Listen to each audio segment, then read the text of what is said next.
Greetings, former Decepticons. This is Starscream, and you're listening to Transformation Animation Podcast. Will these infernal setbacks never end? The revolution begins now. Transformers, golden meets the eye. Transformers, robots in disguise. Autobots wage the battle to destroy the evil forces of the Decepticons.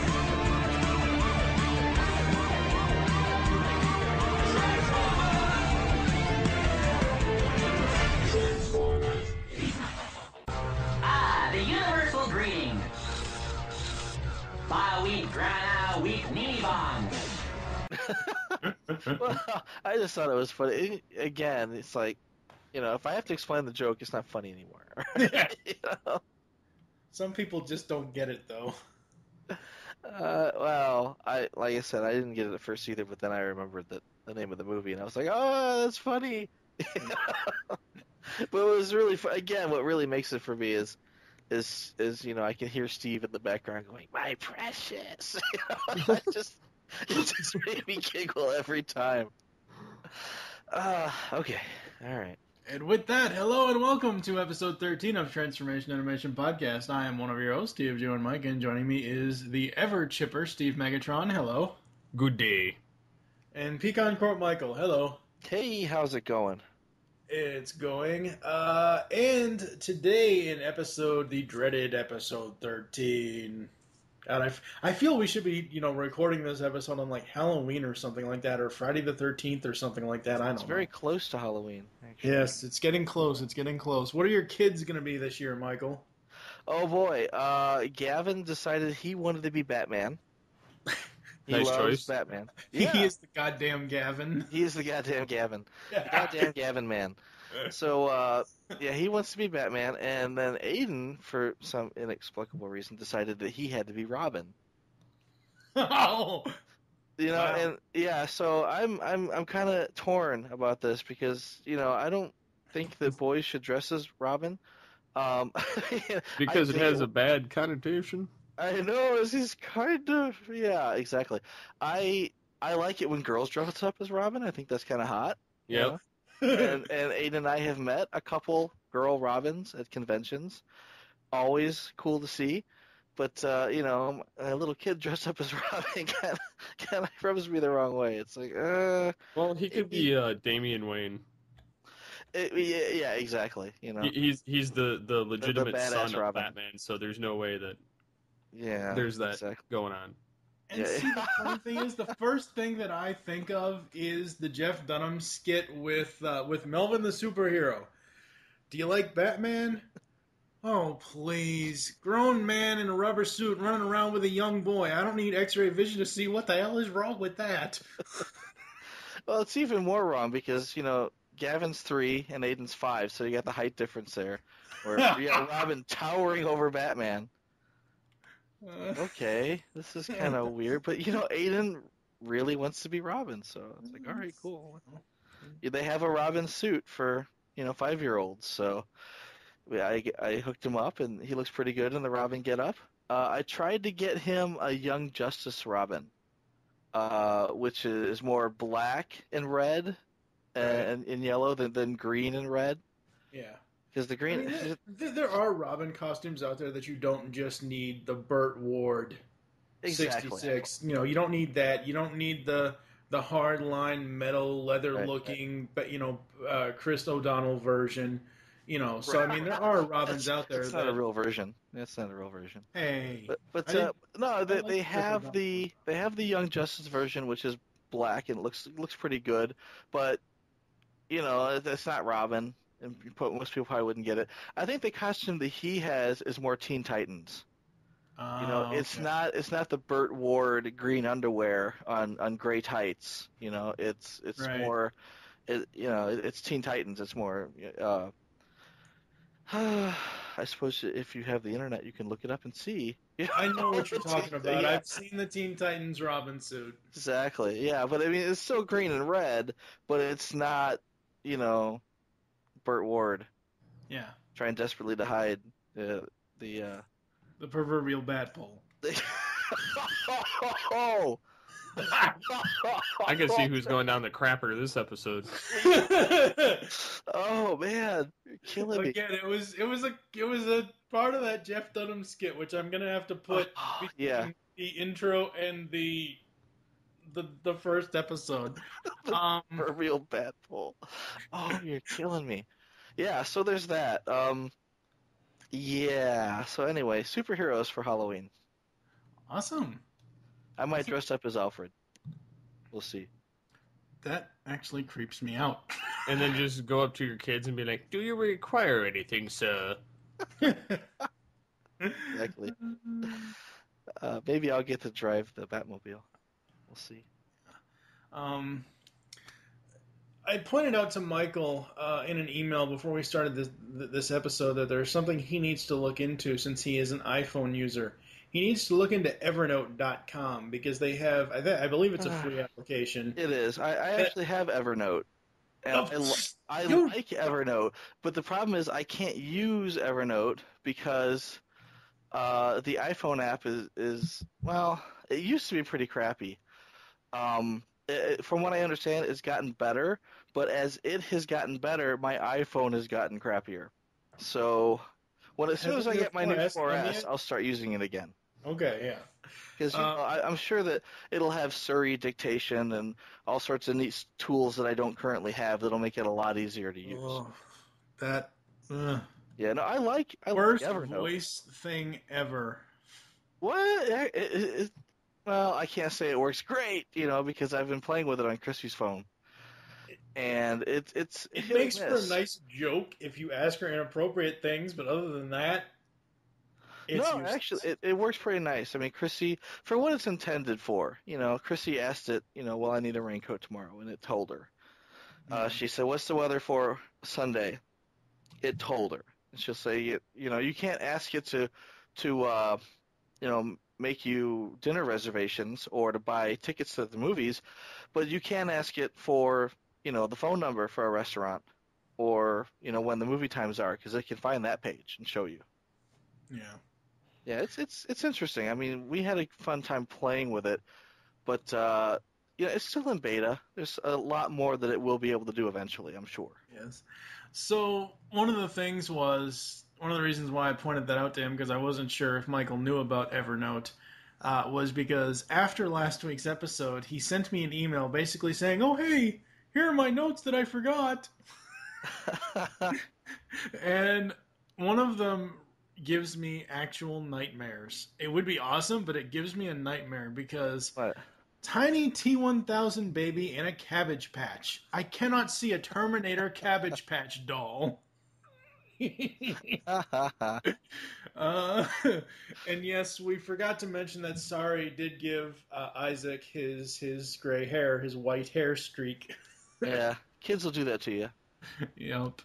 But no, I like the idea of the tiny T-1000 baby in a Cabbage Patch, because that's what it looked like. Yeah. When they showed Sari as a baby. Yep. And yes, Cybertron does look awesome. I actually asked after we recorded last week, after you pointed that out to me, Cybertron looks amazing. I actually asked Derek J. Wyatt, if there was a high-res version of that somewhere, if he maybe had one or something like that, and he said it's probably not online. I asked him if he could put it online, and he never responded. So. See, that's the type of thing that he would put on, like, Delightful Tedium. Yeah. And the fan base would go, "Oh, Derek Wyatt, you're the most coolest thing ever. Thank you, thank you." And because that's, what makes Derek cool. He does stuff like that. Yes. And we didn't even... I can't believe we skipped over this entire thing, but yes, Ultra Magnus does live in Metroplex. They didn't show it in robot mode.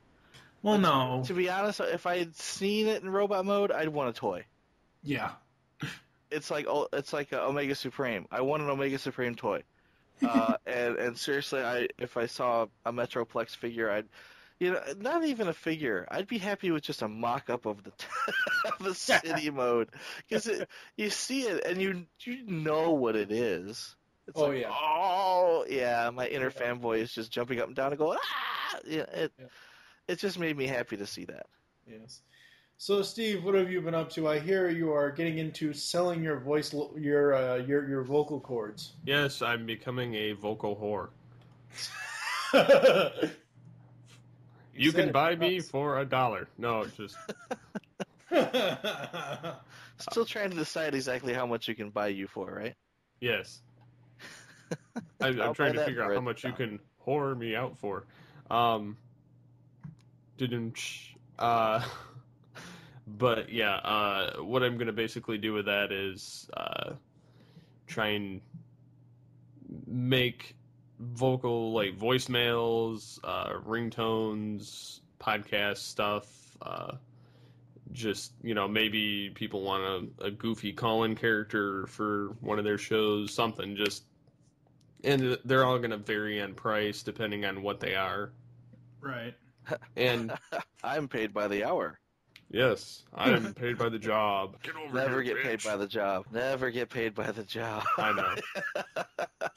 Paid by the Well, hour. one or two of those maybe by the job, and the other ones will be hourly. I don't quite know. It depends. But yeah, I definitely want to do that so that one I can, be able to put some of it back into stuff for the site / equipment or whatever for our primary hosts, and then voiceover training stuff. So Yes. Very That awesome. would be awesome. Yeah. yes. You need to get yourself out there. You need to get yourself recognized. I mean, you are recognized in like the majority of the fandoms now, but you need to really start promoting yourself more because you do really, really great voice work. And one final note before we actually head into the episodes today, there is, I don't know if you guys follow Fillmore on Twitter. I do, and he's always talking about, because he's always involved with it, he's talking about the Black version, which the Black version is basically a play based on, they do different plays based on the Black version of like Lion King or the Black version of Star Wars or Spaceballs or whatever else. I thought Lion King And the was first the black thing I version thought of of Lion when King. Michael posted on Steve's wall about this movie called Precious, the first thing I thought of was the black version of Lord of the Rings. Yeah. Oh wow. I didn't think that at all, actually. What I didn't realize is that some people wouldn't recognize the movie because it's literally it's a obese black woman on a bus, and Gollum is looking through the window at her, and it's funny. And I sent it to Steve because Steve does a really good Gollum. But I mean the funny thing is not that Gollum is staring through the window at this obese woman. The funny thing is the screen cap is from a movie called Precious. And the morbidly obese woman is named Precious. So, I mean, if you knew that and you put two and two together, you've got Gollum looking at the window at Precious. I thought it was hilarious. The comments on this are hilarious. We're gonna She's on the bus, my precious. Oh, God. It makes me giggle every time, just thinking of that. Yeah. That's a fun stock we wear. Okay. I can't breathe. Okay, so we're going to post this. Steve is going to grab this Facebook conversation because there were 13 comments on this thing, and they're just hilarious because it's almost like an argument between Steve, his wife, and everybody else. It's just hilarious. His wife's saying, Steve sucks. It's like, dude. I She mean, was just calling me stupid, as in like her version of a dork. oh, okay. She Right, was like ragging on me that way. Because we're like arguing about it. I'm like, Steve is awesome, and she's like, Steve's not awesome. And I'm like, man, She's like, you're Man. delusional. no, don't let her get you down. So But, we're yeah. Ooh, sorry. What were you going to say? No, I was all ready to harp on that some more, but we really got to get moving. Yeah, we got to get into the episode, so we'll be back after this. All right, one last guy. How about Batman? Oh, what? Grown man in a rubber suit running around with a young boy. I don't have to have x-ray vision to see what the hell's going on there. Yeah, I've always kind of wondered about some of these superheroes and their young men sidekicks. You'll have 5 men in a suitcase, and one of them's on a stick. Who's sliding down the proverbial bat hole now? But it's putting up a fight. Hey, ease up on the clutch, then pop it.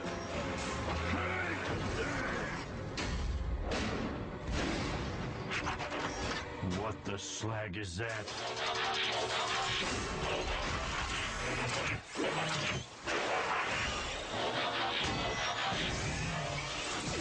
If I had to guess, a forklift, a headmaster unit, an all-spark fragment, and a whole lot of trouble. What are you cogs looking at? You want a piece of me? Try it and you'll be going to scrapyard to crank a box. Whoa! Someone's got a big chip on his engine block. You ever try working for a living, Tiny? Taking orders from the man? Move this, move that. Well, forget about it. I'm in charge now. Who stole and made him boss? That's dirt boss to you. You got a problem with that? First up today is Three's a Crowd.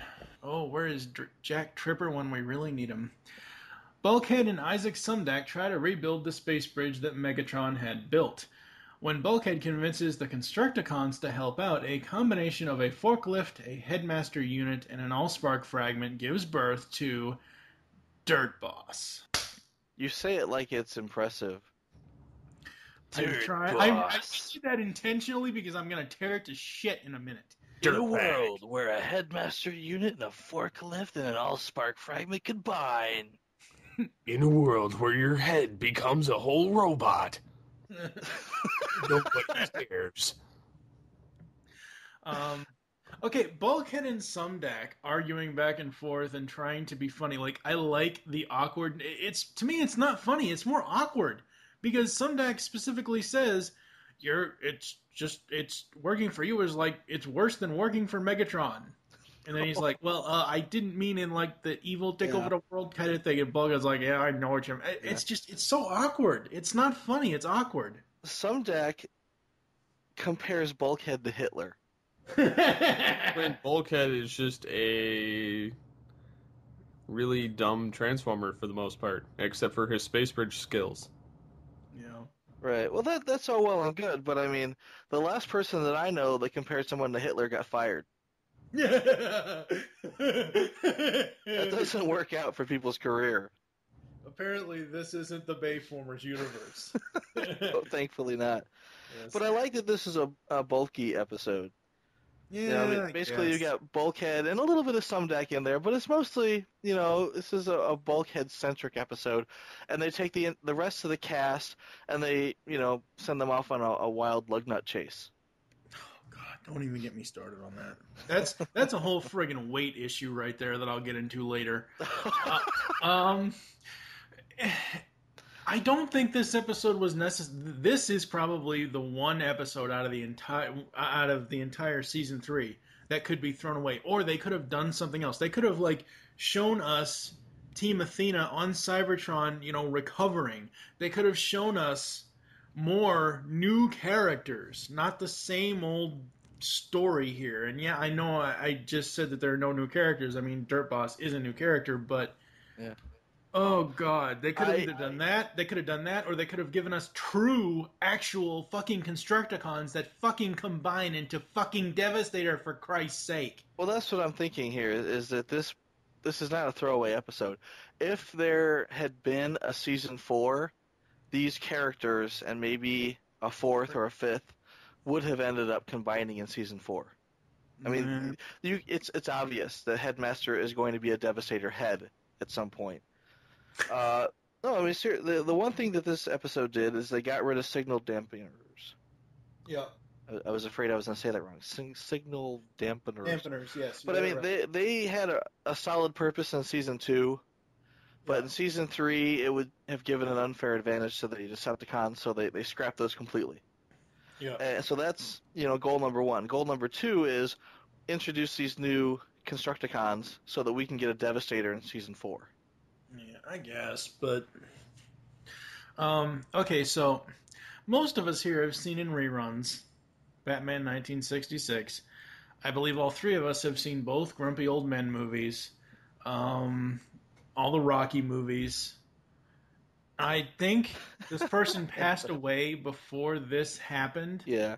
But the guy that's... I'm going to have to look it up to see who actually voices Dirt Boss. I'm sorry, Dirt Boss is nothing but a fucking Burgess Meredith ripoff. I can't... I don't think so. It is. And honestly, I'm trying to think of which character... And again, I'm really not good with my 1920s gangster references, but or mobster references. But who said "Top of the World, Ma"? It was one of the. It's in an old gangster movie, and I think that's what they were shooting for. Because at the end of the episode, Dirt Boss says "Top of the world, Cogs." Yeah. And so, no, I mean, quick internet search will probably bring it up, but I'm thinking that's what they were shooting for. I don't think they were shooting for Burgess Meredith, unless Burgess Meredith plays that part, and I just don't know. I don't think so.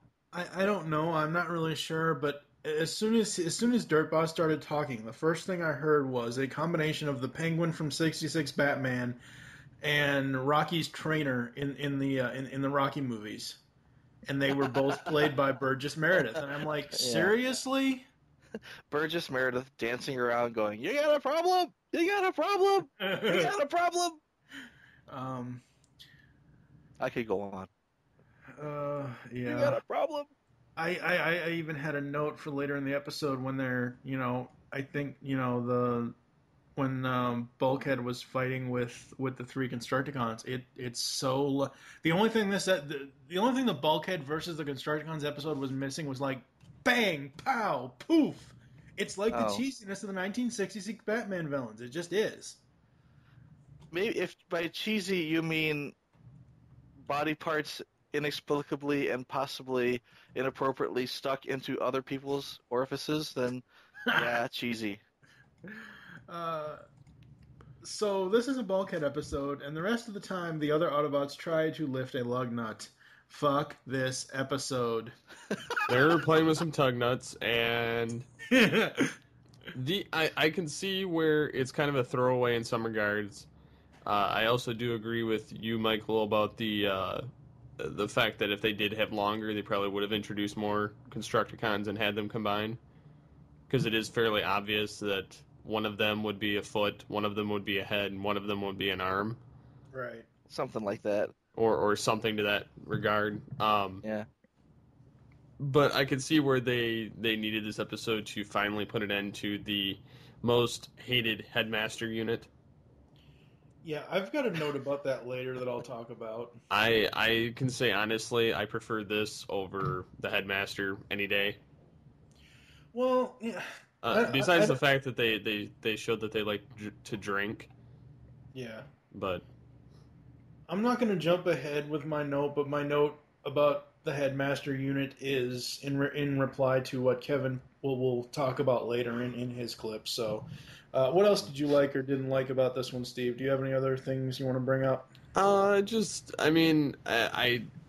not a big fan of Bulkhead to begin with, but he was tolerable in this episode. And granted, this episode was kind of a throwaway, other than the fact that the Constructicon edition. Yeah. But it wasn't overall hated. Whereas, like, in previous seasons, I've had episodes where I just downright hate it. Mm-hmm. So I could sit and watch this, not all the time, but it's one of my least watched season 3 episodes, but it's not bad overall. Now, see, I really, what really pissed me off was I think, like, I don't know, some website got the episode air date order wrong, because after Transwarped, I was expecting Where Is Thy Sting? I was expecting the Waspinator episode when this first aired on Cartoon Network, and then it was this episode. I'm like, what the fuck is this?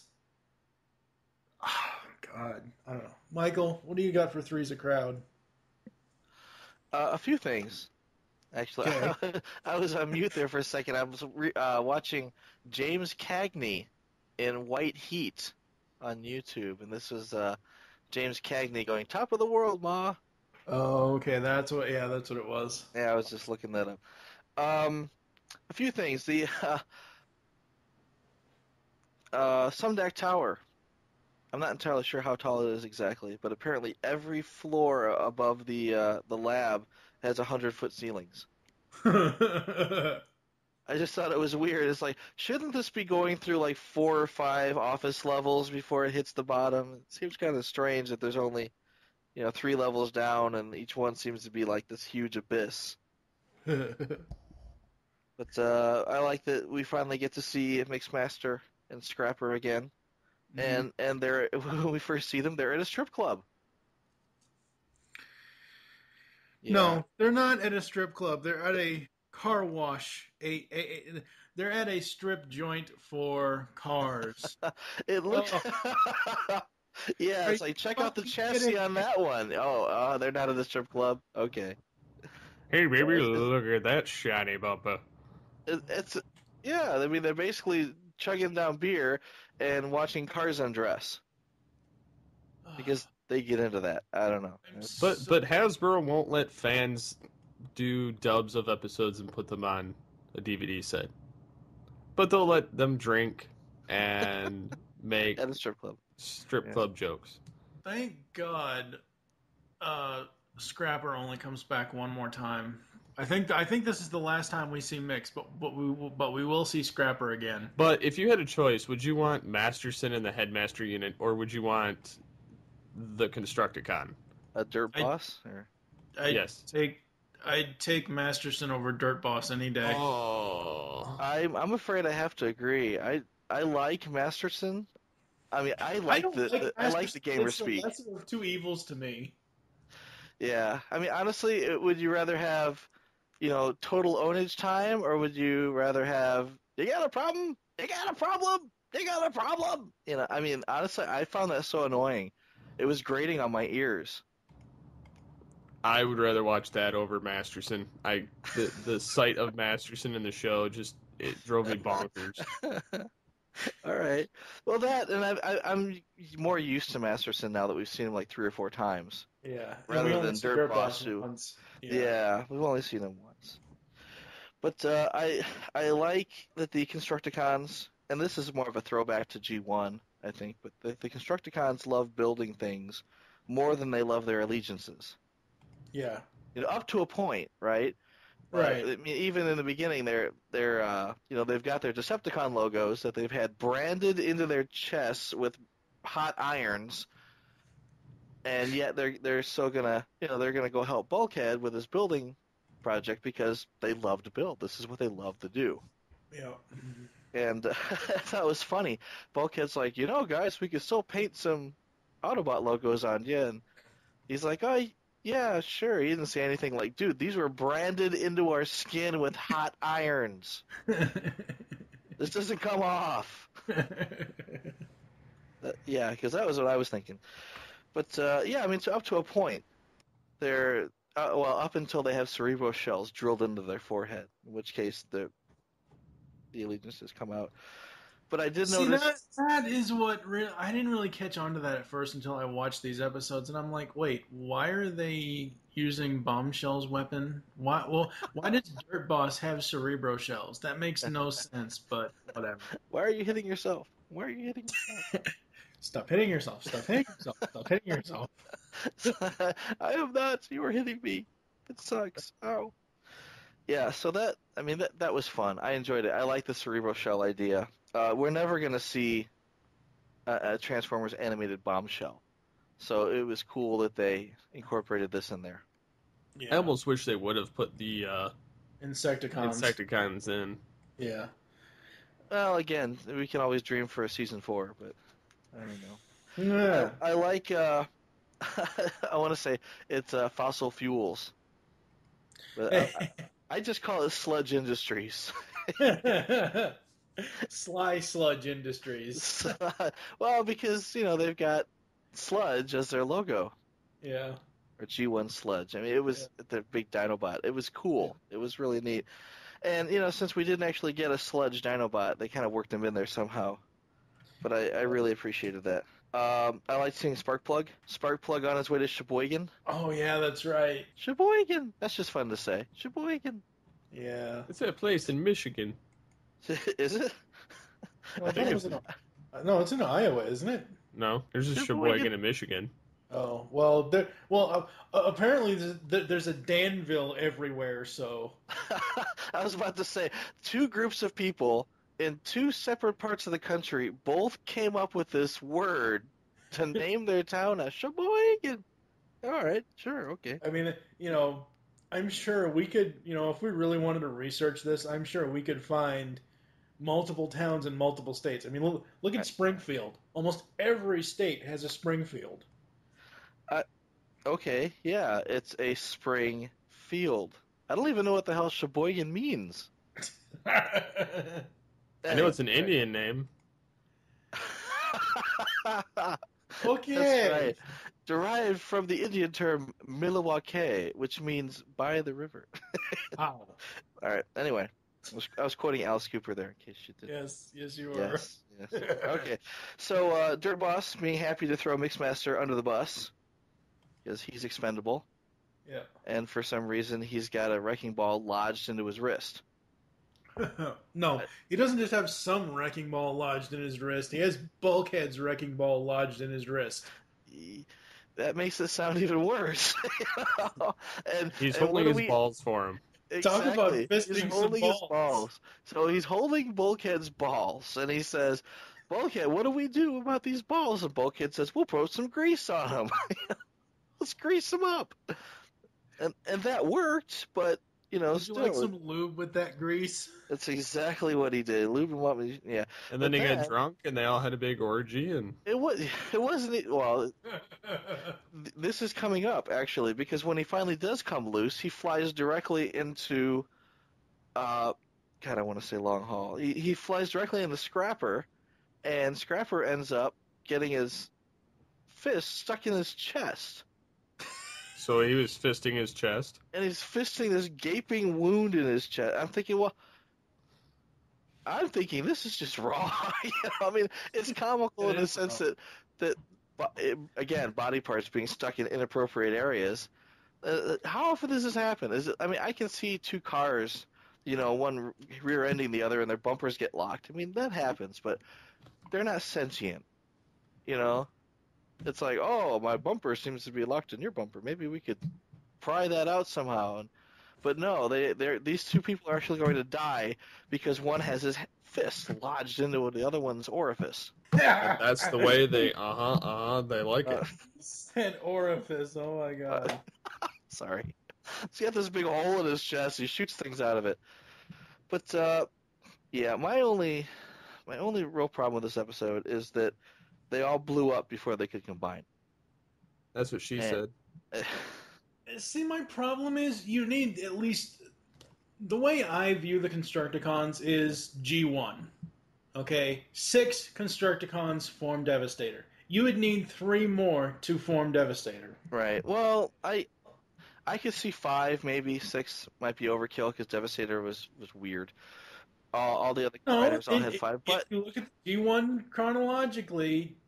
there was always 6 Constructicons in G1. We jump ahead just a wee tiny bit here, and we see a combiner made of 2 people.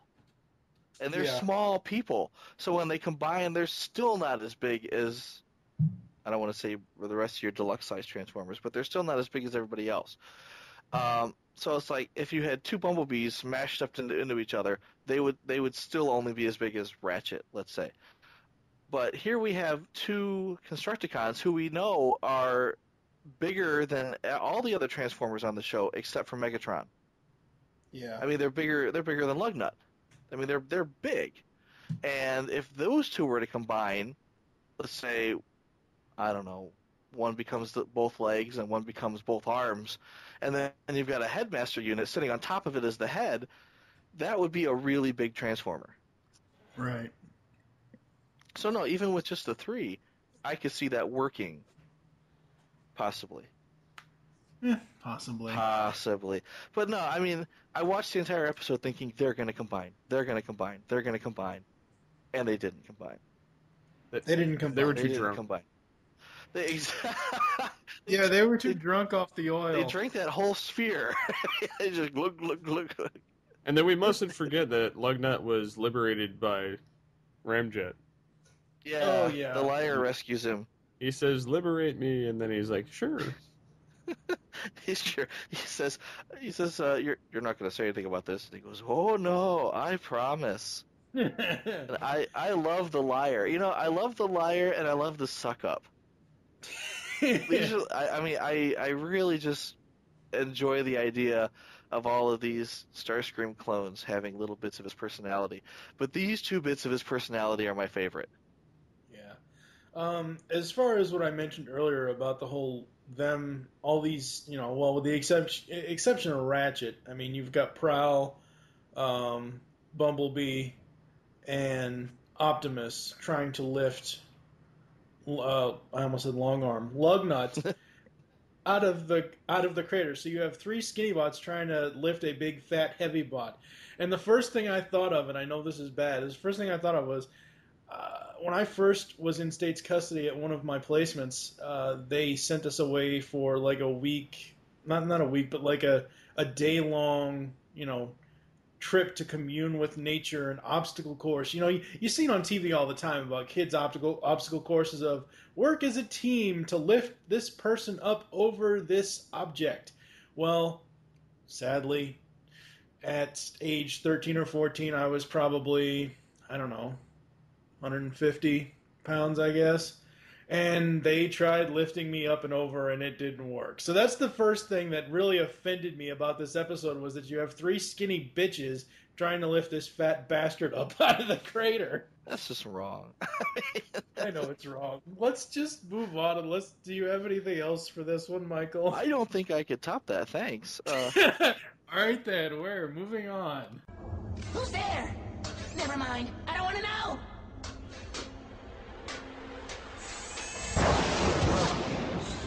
Wasp, what are you doing here? Oh, not much. Just seeking revenge on the bot who ruined Watt's life! Oh, about that. Funny story. Turns out it was all a big misunderstanding. Longarm set me up. Set you up. Actually, set us up.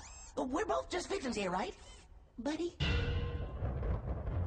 Turin, come in. I need backup. Wasp is here in the plant.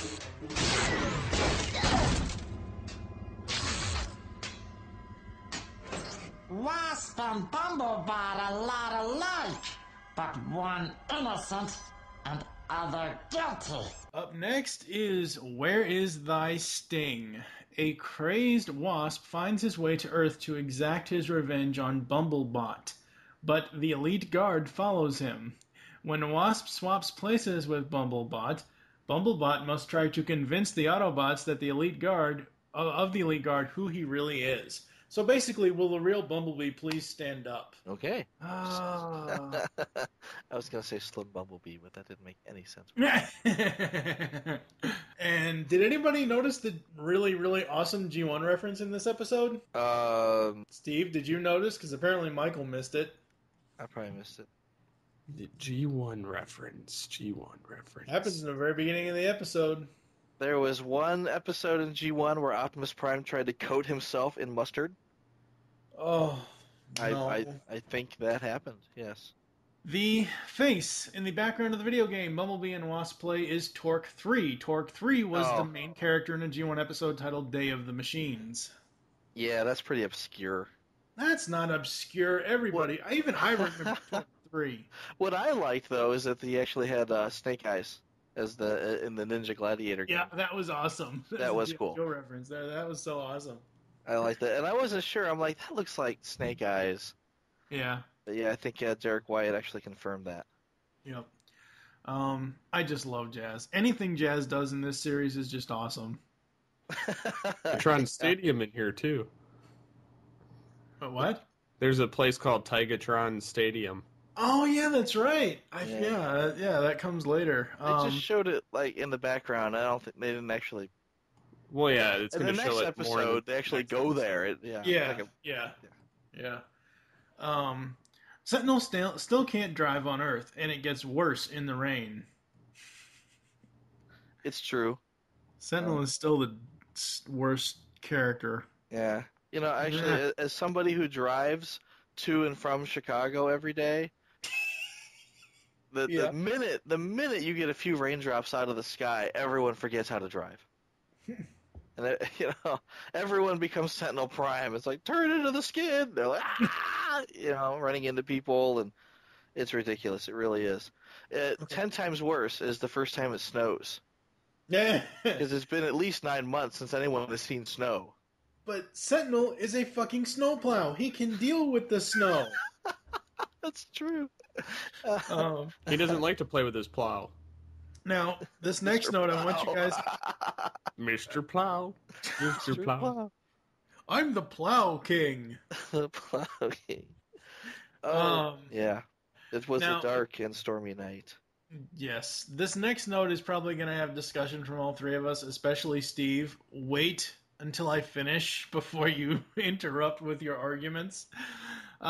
Okay, we know that Scott McNeil is the best Waspinator ever, but for the characterization of Wasp/Waspinator in this series, I don't mind Tom Kenny's twisted voice. They make Waspinator not a joke and comedy relief as he was in Beast Wars. I think that, giving Waspinator and Wasp, because as I said before in another episode, Wasp is his own character. He, didn't become the Waspinator impression until he went crazy. So I don't mind that they made him slightly more serious and twisted rather than just comedy relief. I mean, comedy relief Waspinator in Beast Wars is awesome. But this is, to me, it's very clearly different. Okay, Steve, discuss. I can see somewhat of that. I don't like this characterization of Wasp until later. Uh-huh. The voice,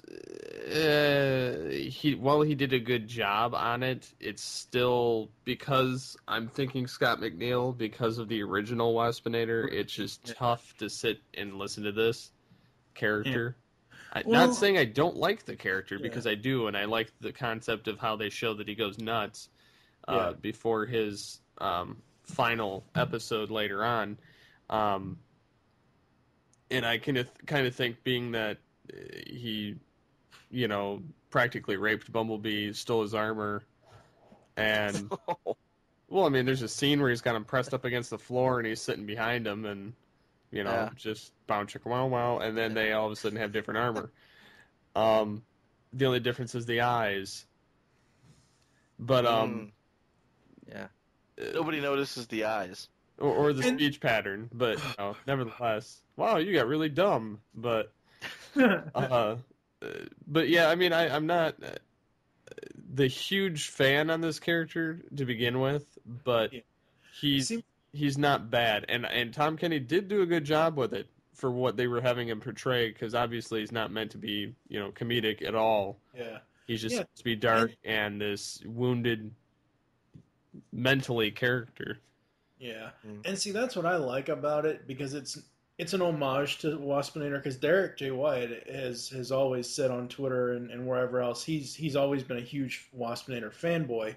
I like that they didn't just bring the Waspinator characterization from Beast Wars. Scott was awesome in that role, and I think if Scott had been on this, he might have tried to bring that comedy back, so I'm kind of glad. I don't think so. You never know. I mean, Scott has a huge range. Well, I'm not saying the guy doesn't have a huge range. And if they had told Scott, if they had said, Scott, we're looking for a serious, we don't want so much bzzz, because he's not a bug yet, he's a car, we want more of a serious tone with less buzzing. I'm sure he would have nailed it immediately.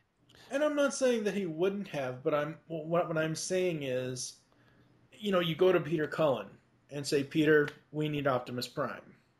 You go to Gary Chalk, we need Optimus Primal. He's making a return. It's going to be that same voice regardless. So, but again, I really like the differences in this character, and that it took a very different and very dark direction. Right. I don't know. I don't think it's. I don't think that's a very good example, because honestly, couldn't find thorax on a road map. Exactly, but no, I think if you listen to the G1 Prime and you listen to the Bayformer Prime, it's similar, but it's not the same. He's Right. acting. He's Yeah. acting, right? I mean, Yeah. I'm sure that they said, we don't want G1 Prime. We want more gravitas. We want him to be more serious. He's fighting a war. He's not selling toys every week, Right.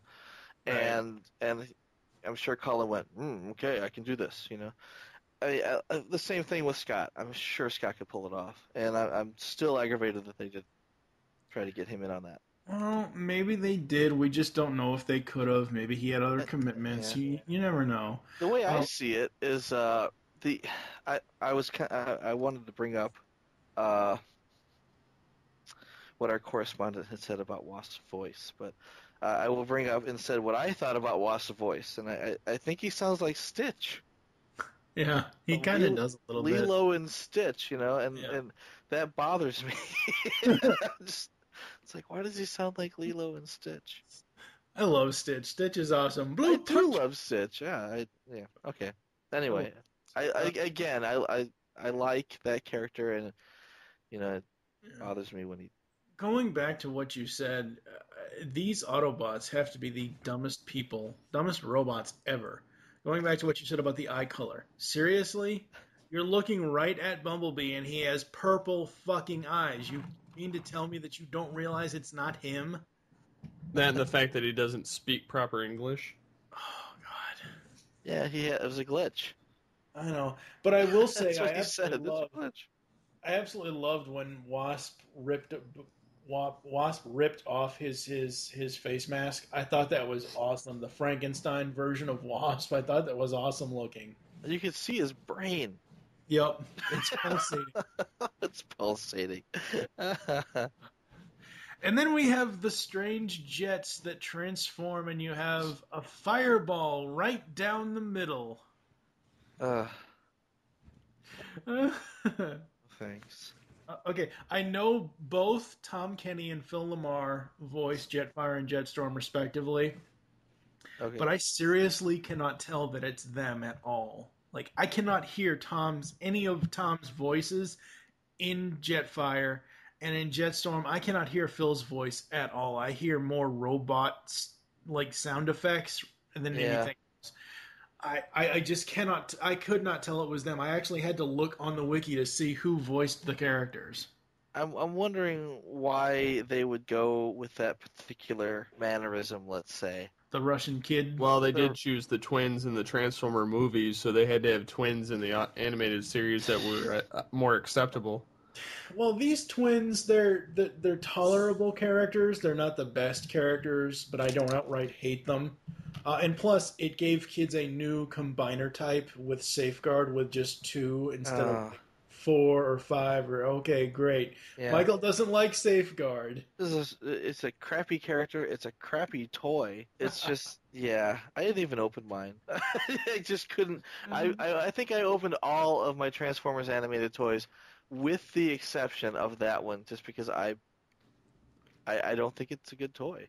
You just can't figure out whether you want to play with it, to blow it up, or to sell it on eBay. I love this quote. Tune up or tune out, old bot. Thought that was kind of funny. Bulkhead is a dog chew toy. He squeaks. What like that. The fuck? If Bulkhead can't get any worse, he just, they go through the whole artsy thing. Okay, now they try to make up for that by making him a space bridge tech, and now he's a dog chew toy, squeaking. Seriously? I think they were trying to crank up the cute here, as he kind of hops back and forth from foot to foot and making squeaky noises. It was ugly. It almost made my eyes bleed. I will accept it. I will let it pass. Bulbous green one makes sense, but Cycle Motor? Seriously? Oh, God, these twins and their backwards talk. It's like they're the Bizarros of the Transformers animated world. I honestly can't understand what they're saying half the time. I can understand some of it, but not all of it. And my final note was, and I wish I could put some TFTM instrumental music behind this, but no amount of water can put this Ultra Magnus back together again. Amount of water? Yes, no amount of water. The Junkions put Ultra Magnus back with water and paper towels. Oh, I thought that was like turtle wax. I don't.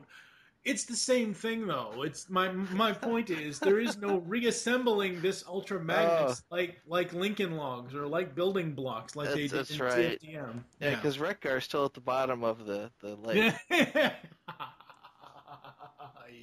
So Steve, what do you have for Where Is Thy Sting?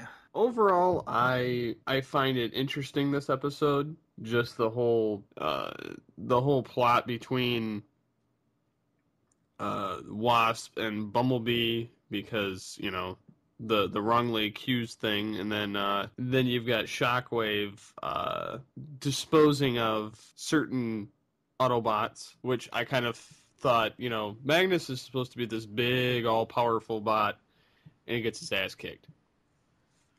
Well, now let's think about this, though. Ultra Magnus, outside of saying, thundering down his hammer and saying, "That's enough, all of you," and driving on Earth, I mean, we really haven't seen him in action. Yes, we know that he was in the Great Wars, and he did fight, and he is battle-ready and all that stuff, but we've never really seen him fight. Well, we've seen him fight with that hammer, but you take that hammer away and... He's nothing. He's nothing without his hammer. It's like Thor. Nothing, but yeah. Oh my god. Steve just made a Thor reference. Holy shit. He's nothing without his hammer. Yes. That's awesome. What else you got, Steve? I like that Shockwave finally came out of the closet. Ooh. So to speak, yes. Basically. He hasn't shown his true colors yet. Yeah, no, it's like I know that they and I'll tell the story of because I actually asked Eric how that happened, and I'll tell that story when we get to that episode. But it like his actions, his voice, all of that say to me, Shockwave, how his characterization is. But when he's the Shockwave form in the robot mode, the gray just doesn't. Ugh. Yeah. It's not as good as it would be if it were purple. That's right. That's right. Anything else, Steve, or are you done? Going back to the video game reference in there. Mm-hmm. That goes back and reminds me of all of the various games Rat Trap played. Yeah, that's awesome. Yeah. I don't think any other series has attempted to do something like this, showing that they're doing recreational work. Which this is actually how they discover the difference between Bumblebee and Wasp, which is right. Yeah. Freaking weird in my opinion, of the fact that they can't tell who's who just by personality. And the eyes. And the eyes and all this and all that. I do like the fact of the electronic paint job thing. I like that. I think that's really, really awesome. Well, that's almost like the G1 episode where they had Prime and the others pretend to be... the Stunticons. Yeah, the Stunticons, which was kind of funny. Yeah.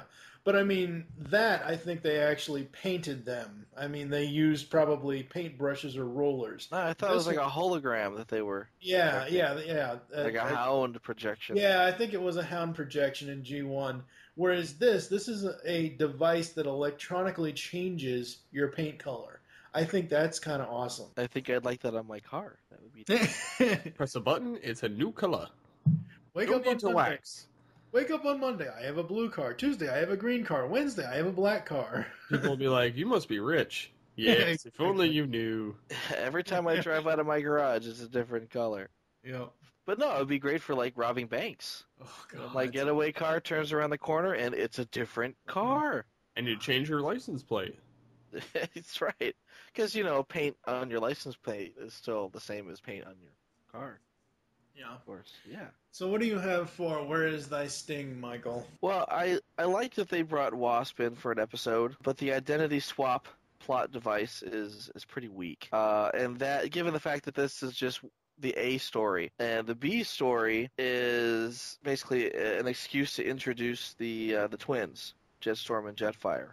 Yeah. And their 5 minutes of stock transformation footage. Yep. So I didn't dig that. I just don't like these characters. I don't like their toys. I don't like their voices. I don't like anything. And I don't know. I don't want to say I cringe every time I see them, because there's people that say at least they're not human characters. But man, I long for an angry Archer rather than to see these guys on screen.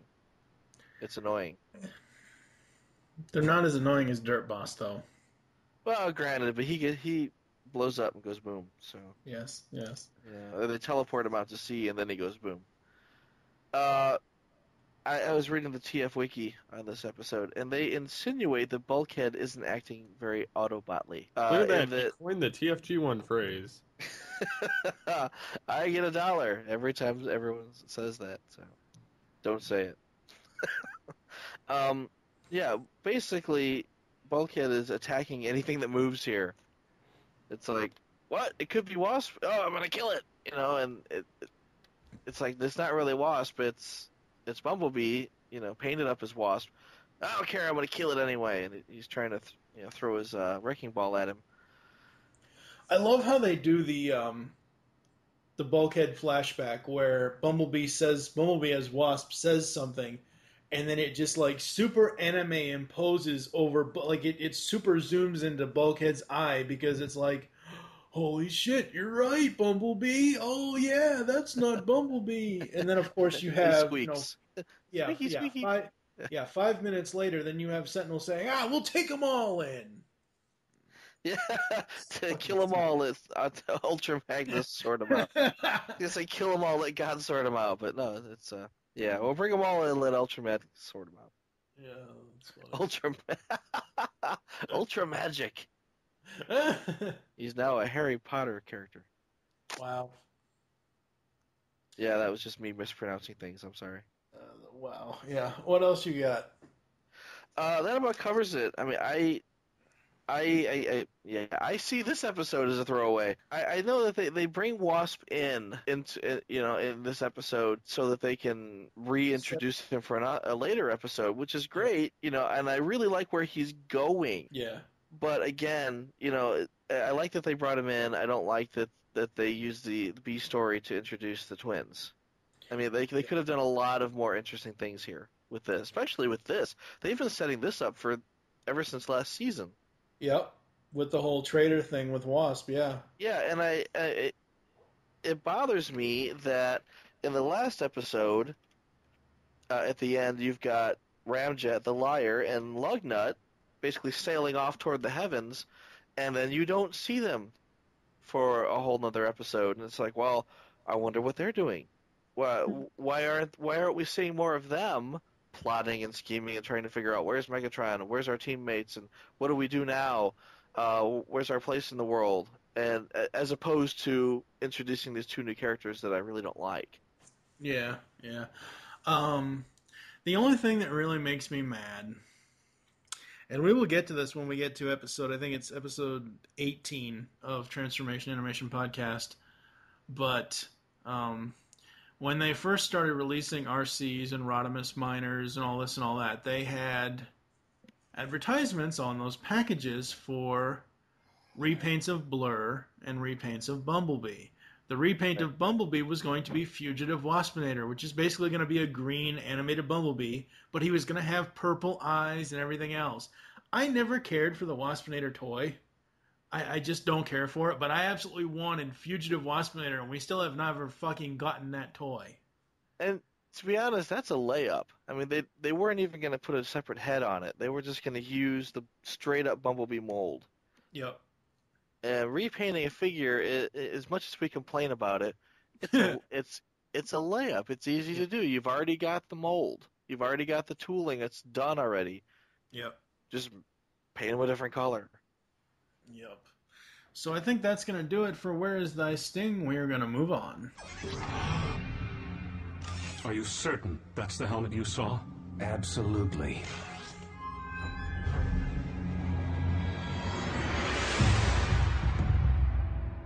Take a holo scan. It'll last longer. Quite a waste of spark. Thank you, Warpath. You may remove the stasis cuffs. You sure, Master Yukitron? He's a feisty one. Ask me. He should rust in the stockade. Any Autobot who won't fight Decepticons is no better than a Khan himself. We're at war. It's not my war. Then maybe I should take you out back and make it your war. I believe I can take it from here. Wow. Lousy draft dodging piece, Nick. Why should I risk my chassis for anyone? Nobody ever risks their chassis for me. Keeping you out of the stockade, I am risking something for you. But if you are willing to learn, that risk could be very rewarding. A rusty old bolt bucket like you? Teach me anything? Doubtful.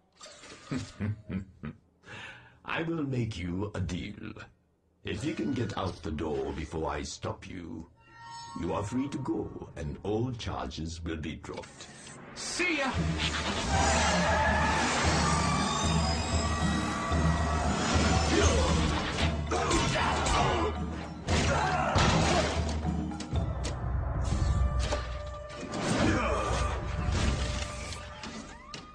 If you would care to learn, you may stay and make yourself useful. You can start by cleaning up this mess.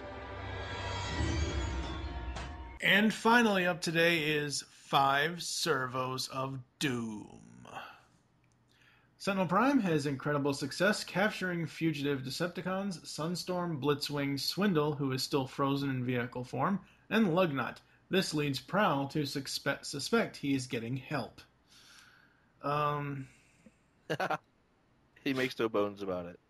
Yes, no, he doesn't. What are you saying? I'm saying you got help. Oh, okay. Yeah. Swindle stuck in vehicle mode, so he wasn't disassembled at the police impound. Yay! Yeah, but he doesn't talk either. Well, didn't they? Yeah, because he's still stuck in vehicle mode. I'm assuming that the effects of the slow-mo ray are still affecting him. Oh, well, I mean, he could talk in vehicle mode before. Right. But after you get hit, like, with a huge blast from slow-mo's slow-mo ray, he couldn't talk anymore. You can't talk anymore. Yeah. He became slow. Okay, so seeing that helmet drives Prowl into a flashback. I swear, every time I see flashbacks, or every time I see a moment where someone flashes into, or where someone camera pans into someone's face for a flashback, yeah, the first thing I think of is Doofenshmirtz. Flashback! When I was a young boy. Yeah. My parents were there for my wedding, or my own birth. I can't do it justice, but yeah. I was raised by ocelots. That's not a euphemism. I was actually raised by wildcats. Yes. All right, getting back to Transformers here. Ooh, Warpath. Warpath is awesome. It was awesome. It was cool. And right about that time is when everyone was saying, we need a Warpath toy!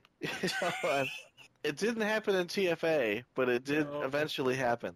And the Warpath toy that we ended up with is pretty sweet. Yeah, it's an H-Tank. The only thing that, like, I like this characterization of Warpath, but he could have put a, Pow Zowie in at the end as he was exiting. He did. I didn't hear it. If I heard it, I must have really overlooked it because I didn't really hear it that much. On his way out the door, he's like, bang, pow! Oh, okay. Well, it wasn't like bang, pow. It was just like bang, pow, as he's walking out the door. Yeah, see, that's why I didn't pick up on it, because it wasn't the... It's in the, I want to say it's in the TF Wiki page under quotes, where he's like, bang, pow, frickin' peaceniks, as he walks out the door. Yeah. Ooh, George Takei as Yoketron. That's pretty awesome. Yeah, that was awesome. I mean, this episode is chock full of awesome. Yeah, it is. You got George Takei as Yoketron. You've got Lance Henriksen as Lockdown. This huge thing on Prowl's backstory. Tigatron Stadium. And finally, you get to see it, and you get in there. You're inside Tigatron Stadium. It looks like every other stadium. They have a huge homage to Hideko Yoke, Yeah. who is the guy who actually created Optimus Prime. Yeah. He's the guy. I met him once. Yes, you did. I met him at a BotCon. Really nice guy. Really nice guy. I mean, I didn't speak much English, but shook his hand, said, thank you for coming, and he said, well, thank you for coming. I was like, I would have come anyway. And it was just very cool to meet him. Yeah. The one thing that really kind of bugs me about Takai's version, or Takai voicing Yoketron, is every time he says Prowl's name, I hear him saying Prowla. And I don't know, it was really weird to me. I could be very reading, Japanese. Yeah, I could be reading too much into it, but well, I wouldn't say old, but no, I mean that's a Japanese pronunciation, and especially every I want to say all of the ERs in his speech are changed into like an AH. Yeah. And it's weird because you'd go to an Asian guy and say speak more Asian. It's like asking I forget his name now, but asking that old Asian guy to do Mr. Miyagi. It's Pat Morita? Yeah, it's like, Pat Morita, I know you don't really talk like this in real life, but could you Asian it up a bit? And you go, like Sultan? Like Sultan? Exactly. So it's just like that, but it's like, George Takei, and he's like, yes! It's like, George Takei, I know you don't talk like this. I do not! It's like, no, I know you sound awesome, but can you make it sound a little bit more Asian-y? Yeah. But no, he nailed it. I really like the did. characterization. I love anything George Takei does. Yeah. He's just an awesome voice. Oh, really? Well, there's a certain episode of The Sweet Life on Deck you should watch then. Anyway. Really? Is he on it? Yeah, he guest stars. Yeah. No, he guest stars as a character on Sweet Life on Deck. I don't remember that. I'll point it out to you later, because I know you don't care about that show, but I'll point it out to you later. I hate that show. Anyway, anyways, except for that one episode with George Takei, and then there you go. All right, so, the scene where Prowl's like, "Oh well, I've got this portal form here. I will save you, Master Yoketron. You can't cheat death." Sure, you can. Not really. Well, he just did. I'm surprised Yoketron didn't get up and say, "Holy crap! Quick thinking, Prowl. Good job. I can live another couple million years now." But the lesson here is that everything has its end point, and you need to, you don't need to waste the beginnings of new life. And the weirdest thing popped into my head was a few years ago. It happened on SVU. They've had a couple of these cases on Law and Order Special Victims Unit about embryos, and I have no idea why that popped into my head when I was watching this episode. I kind of already mentioned it, and I know Michael doesn't like it. The Jet Twins, they're tolerable. They're not like the worst thing. They're not gonna make me seep blood out of my eyes, but I mean, really the main thing with this episode is we get a lot of Prowl backstory. The fact that Prowl was an insubordinate little bot in the beginning, and he wasn't what he is now. Just how far he's come. Yeah. I think that's great that they were able to dedicate a whole episode just to develop his character more. I thought that was awesome. Right. I thought that young Prowl sounded a lot like Bumblebee. Little bit, yeah. Just the characterization where, I'm the fastest thing on wheels, bitch, and he tears out of there and Yoketron shoots around him and kicks him in the head. Yeah. Even as Warpath is beating the snot out of him, or attempting to beat the snot out of him, he's like, screw you, man, I don't gotta do what you say. And it just seemed very Bumblebee-ish to me. And again, you're saying, oh, he's come so far. And I'm thinking, well, we know that Prowl is giving, I don't want to say ninja lessons, but self-control lessons to Bumblebee as early as Season 2. And if he had continued, I don't want to say, do you think that by Season 4, maybe, we're talking Bumblebee here, let's say Season 5, if we might see an Elite Guard Bumblebee, in Prowl colors who has more of a Prowlish attitude. I doubt it, because Bumblebee washed out of the Elite Guard. Once they've made it very clear and animated. Once you wash out, or once you're kicked out, you're out. I don't think that would be the case, because Prime washed out as an Elite Guardsman, but at the end of the series, he's got the hammer. Well, that's because Ultra Magnus is still in sick bay, half torn apart. Right. But regardless, at this point, he's like, I rule the free world, bitches, and he's a washout. So I mean, I'm sure that if Bumblebee had traveled the same path as Prowl, by the time you get Bumblebee doing Processor over Matter, he could be again in the gold and the black Elite Gold colors, or Elite Guard colors. Right. Yeah. I really like the ending to this. I like how it kind of came full circle with Prowl getting the helmet. Right. I thought that was Prowl. cool. Huh? Sidecar Prowl. Oh God! Don't even start. I love that figure. It's awesome. Just don't even start. But Lockdown gets away. Yeah, well, Lockdown always gets away. I mean, they've never really captured Lockdown. Well, Lockdown has single-handedly taken out all of the Decepticons at this point. Yeah, in this episode, within the space of a couple of days. So I don't think anyone's ever going to lock him up. And the other part of that note was nice ending, although I wish we had more Ninja Jazz. I like Jazz as a ninja and his moves a lot more than I like Prowl and his ninja moves. I don't know. Maybe it's just because I like Jazz better than Prowl. Well, I like Prowl, but what shocks me, though, is, 2 seasons ago at this point, he was still kind of green, and, he's the ninja, but he's not a team player, and he never finished his training, and now he's pulling a Matrix, and there's, rubble rotating around him, and he's, doing the Processor over Matter like a super ninja. He rivals Yokitron at this point. And it's like, wasn't it just a couple seasons ago that, he was getting his ass handed to him because he wasn't a team player? And pretty much, it's kind of, it's like, how did he get from here to there? Or from there to here, I should say. How did that happen? And maybe it's from associating with Jazz. I don't know. Could be. Steve, what did you have for the final episode? I liked the fact that Yokitron was in it. I liked the design of the character. I don't think... Did they ever make a toy of that? No. Yeah, I didn't think so.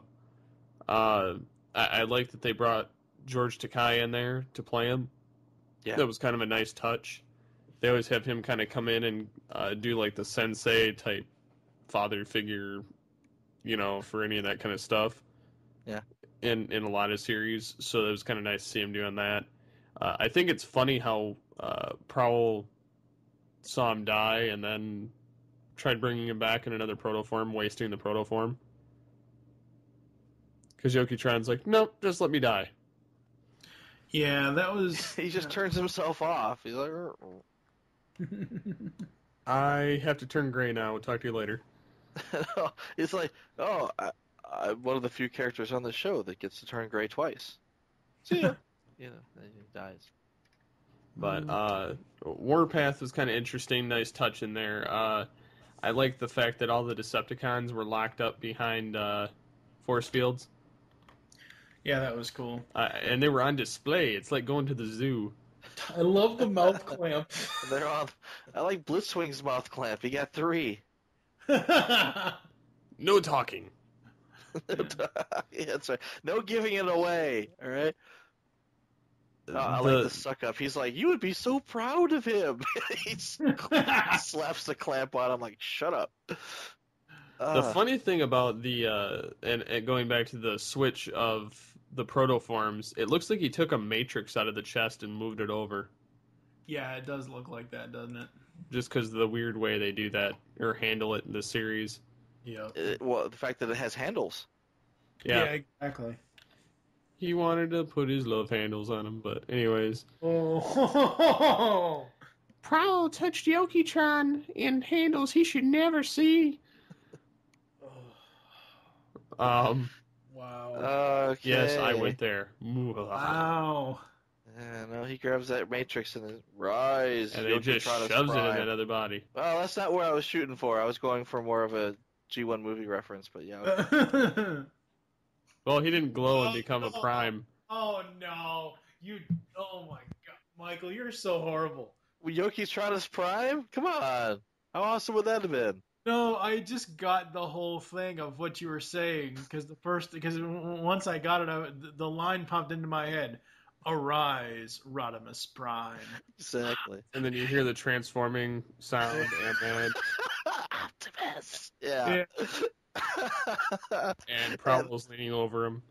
That would have ruled. He would have like Prowl kneeling, yes, my master, and Yoki-Trana's prime going, you have to touch.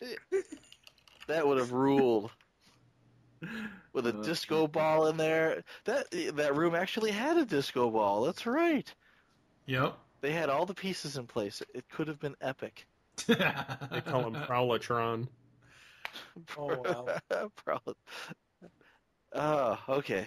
Whew. But yeah, there were a lot of nice homages in here. In any case, but it was a pretty nice episode, and it was, you know, it kind of in the same time foreshadows, you know, them saying, you know, everything has its end. Yeah. Kind of. Yeah. Let's not give away the foreshadow. Let's come on now. Let's not spoil that. Well, I would like to tie in this episode with the other episode where, you know, he gets his where he first got his sidecar and you know, it's like, you know, you're not ready for these upgrades yet, you know, you're Did you see I posted to you on Twitter last episode I told you about, or when we first started talking about Prowl's sidecar.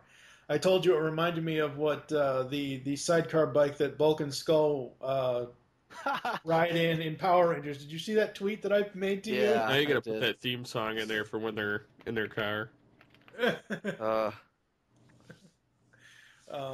I would like to ride one of those. I think that would be cool. God, that would be too scary. I can't drive a moped, so I'm not enthused about a motorcycle. I have to have the 4 doors thing. Well, it's a motorcycle with a third wheel, and you've got, like, you know, your buddy riding on that third wheel. I mean, how cool would that be? I like the old World War II model, like the one in Indiana Jones and the Last Crusade. Yeah. How bad would that rule to own one of those? Yeah, that would be awesome. With a pair of goggles and an aviator jacket, that would rule. I would be the biggest geek in the world riding around on that thing. So, what do you have for 5 servos of Doom, Michael? Were you done, Steve? Oh yeah. Okay. That would be me. Nice theme. Of Doom. I got nothing. I loved this episode. I honestly love this episode. There's so much goodness here. Yeah. It's like my favorite one, but conversely, I have the least amount of notes. Well, see, that's the thing. I mean, when we're, you know, I've said this in other podcasts. When we're analyzing stuff, when we're nitpicking at stuff, we have a lot of notes. When we just end up sitting there watching it. Yeah. It's like, you know, that's like my notes in a Bridge Too Close. In both parts, I wrote so much action because there's nothing to really. You can't really dissect anything in a battle scene. Yeah. You know, I mean, that's the same thing here. I mean, it's not that there was all this action going on. I mean, there was action toward the end, but I mean, there are things to overanalyze here. I mean, you've got, let's say, you've got the ninja bot. I don't want to call it a trophy room, but literally they go inside and it's a round chamber with busts of all of the ninjas in there, and you know, Ultra Magnus is there, I believe, which makes me wonder how he got his ass handed to him by Shockwave. But then they've got a lot of other more obscure Transformer heads there, like Diatlas and I want to say a whole bunch of Japanese Transformers that I can't remember off the top of my head. But so I mean, we could go into a thoroughly in-depth conversation about all the the heads in there and why there's one missing. And it's like, oh, who could that be? Well, we find out who it is. It was Lockdown. The fact that Lockdown was one of Yokitron's students, and he went rogue. He went bad. Yeah. I mentioned to a friend of mine on Twitter, Mirai Baby, she is a Lockdown super fangirl. And I mentioned to her on Skype, because I was on a Skype conversation with her, I was like, I didn't realize till tonight that Lockdown used to be an Autobot. And she said, yeah, then he went rogue. That's true. Yeah, he would have been an Autobot. Yeah, because Yokitron wouldn't train a Decepticon. And he's a car, so that makes perfect sense. Yeah, and then I didn't think about that, but yeah, he's a fucking car. He's a car. Of course, he's an Autobot. So yeah, he's an Autobot. But then and again, he didn't really turn evil. He's just kind of neutral. He's kind of, let's say chaotic neutral. He likes to bounty hunt. And he likes to keep the stuff. Right, but I mean, he's not a full-on Decepticon. As you said, he is neutral. But being neutral, he's still gonna do the evil thing over doing good. Yeah, again, he's chaotic neutral. So, well, again, if you're into the whole D&D, where exactly do you fall on the spectrum? Okay. Right. Again, another thing is when they walk into the protoform chamber. I mean, you've literally got this, I don't want to say a deep well, but yeah, maybe like a deep well. It's the well of all protoforms. It's a well, exactly. It's like they've got like this missile silo where you look down into this pit, and the walls are lined with stasis pods straight out of the Beast Wars, and they're all full of Beast Wars style protoforms. Yeah, that's so awesome. It is cool, but then the question becomes, number one, how'd they all get in there? Where do they come from? Number two, where did they go? We know Lockdown came and took them, but we don't know what happened to them. I mean, did Megatron just use them all up as soldiers? And is that where Striker came from? Did he take a protoform and create a big Bavarian woman? Well, we know. Oh God! Wow. I mean, that's what it is, right? Protoforms ended up. Do we? Where? Well, we know that Starscream had a bunch of them. No. Because she was using them to make clothes. You completely missed it. We know exactly where one of those protoforms ended up. It ended up as a T-1000 baby in a Cabbage Patch thing. Well, I'm not convinced that Sari is one of those protoforms. She could be, though. It's possible. She's a T-1000 Cabbage Patch. She's a little tiny little. So say Lockdown was in a battle with the Autobots, and the Autobots maybe shot his ship, and his ship got damaged, and he landed on Earth, and maybe the protoform that eventually came up to be Sari fell into Sumdak's field or something. I'm actually thinking it's probably something. It would have been something a little more interesting than that. I think again that's something that would have popped up in season 4. It's what exactly is Sari. I think that we would have found out that she might have been like a secret weapon type of thing.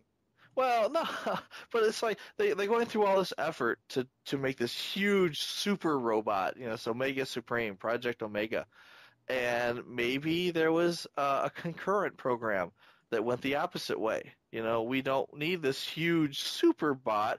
What we need is something small and stealthy and just completely packed with weaponry. Micromaster. Exactly, like a Micromaster that's made just to kill everything in its path. And what we see later on when Sari actually upgrades herself with the key is that she turns into a very small super weapon packed with weaponry. It destroys everything in her path. So I mean, I think that they could have done something really interesting with this if given more time. But I don't think that the T-1000 Cabbage Patch Sari baby is the same as the more skeleton like or blank template like protoforms that line the walls in Yokitron's chamber. All I'm saying is it's a possibility. I'm not saying it's definite. I'm just saying it's possible. It was never written. We don't know. And if you ask Derek, he's just going to go, I don't know. We'll think about it too much. It's like, dude, that was 2 jobs ago. Honestly, quit obsessing. So what else you got? I think that's all I got, really, because, and again, there's a lot here to nitpick on. There's a lot here to see. I think Kevin mentions the fact that Optimus Prime would never willingly destroy human property. You know, and to me it seemed kind of odd that you got a Transformer on either side of the Jumbotron, ripping it out of its moorings to throw it on somebody. You've got the fact that Prowl suddenly finds it within him to beat the snot out of Lockdown and yet not capture him. It's and you know, Prowl's got all these superpowers now, and yet in the coming episodes we don't see him in the armor anymore.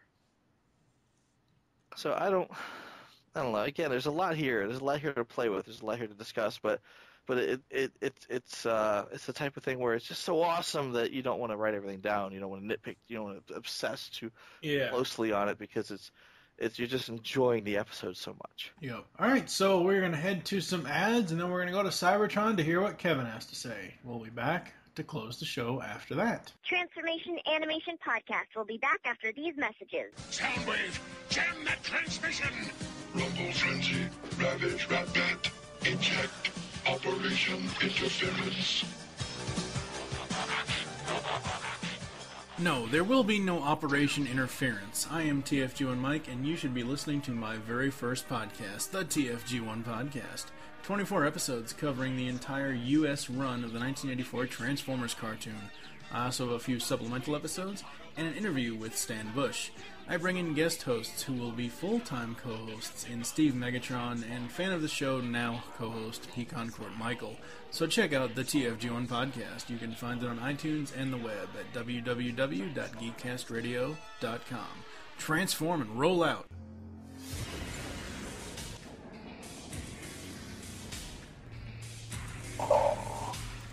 Welcome to my throne room, Future Tales.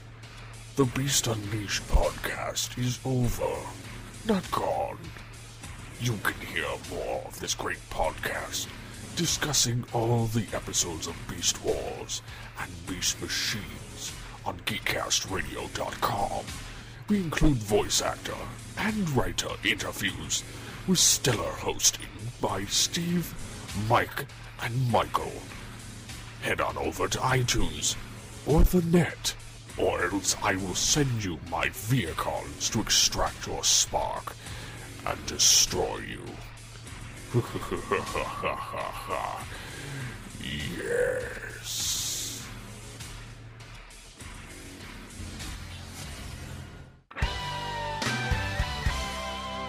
Stan Bush here, and I dare you to check out Radio Free Cybertron.